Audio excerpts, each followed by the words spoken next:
ప్రతి ఒక్కరి లైఫ్లో ఈ మూమెంట్ వస్తుంది. One of the lowest moments of our life అని చెప్పుకోవచ్చు మనం దీన్ని. ఇక్కడ ఎలా ఉంటుందంటే, నువ్వు ఎందుకు బ్రతుకుతున్నావో, ఎవరి కోసం ఉన్నావో కూడా అర్థం కాదు నీకు. నీ తప్పు ఉండొచ్చు, ఉండకపోవచ్చు, కానీ ఈ లైఫ్ ఏదైతే ఉందో అది నిన్ను ఈడ్చుకొచ్చి బట్టలు ఇప్పేసి మరి ఇక్కడ పడేసి వెళ్ళిపోతుంది. ఇక్కడ నీ ఫ్రెండ్స్, నీ పార్ట్నర్, చివరికి నిన్ను కన్న వాళ్ళు కూడా నీకు తోడుంటారు. నువ్వు చెప్పేది వినరు, నిన్ను నమ్మరు. అండ్ ఇందులో ఎలాంటి తప్పు లేదు కూడా. పోనీ వాళ్ళు ఎందుకు నమ్మాలి? ఒక రీజన్ చెప్పగలవా? లేదు. ఎందుకంటే నువ్వు ఉన్న సిచ్యువేషన్లో అద్దంలో చూసుకుంటే నీకు నువ్వే అసహ్యంగా కనిపిస్తావు. వాళ్ళైనా ఎంతవరకు ఉంటారు చెప్పు?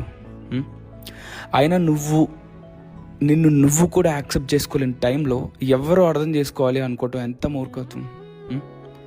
నీ చుట్టూ ఉన్న ప్రతిదీ నిన్ను భయపెడుతుంది. వెలుతురు, శబ్దం, అన్నీ, లిటరలీ అన్నీ. చీకట్లో మాత్రమే కంఫర్ట్గా అనిపిస్తుంది. అమ్మ కడుపులో ఉన్నప్పుడు చీకటి ఉంటుంది కదా, అలాంటి చీకటి మళ్ళీ ఈరోజు నీ కంఫర్ట్ని ఇస్తుంది. ఇది ఎంత లోయెస్ట్ పాయింట్ అంటే ఇంకెంతకంటే కిందకి వెళ్ళలేం. ఇదే లాస్ట్. అక్కడ నుండి కింద పడ్డామంటే ఇంకా డైరెక్ట్ పైకి వెళ్ళిపోయినట్టే. వేరే థాటే లేదు. ఇప్పుడు నువ్వు ఇక్కడ ఉంటే నువ్వేం ఆలోచిస్తున్నావు నాకు తెలీదు, కానీ నేను చెప్పాలనుకున్నది ఒకటి. నిన్ను లేపటానికి ఏ చెయ్యి రావట్లేదు. నీ బాడీలో ఉన్న ప్రతి అణువులో ఉన్న ఎనర్జీ మొత్తం బయటకు తీసి నీకు నువ్వుగా లేస్తే లేచినట్టు, లేదంటే మన స్టోరీ అయిపోయినట్టే ఇంకా.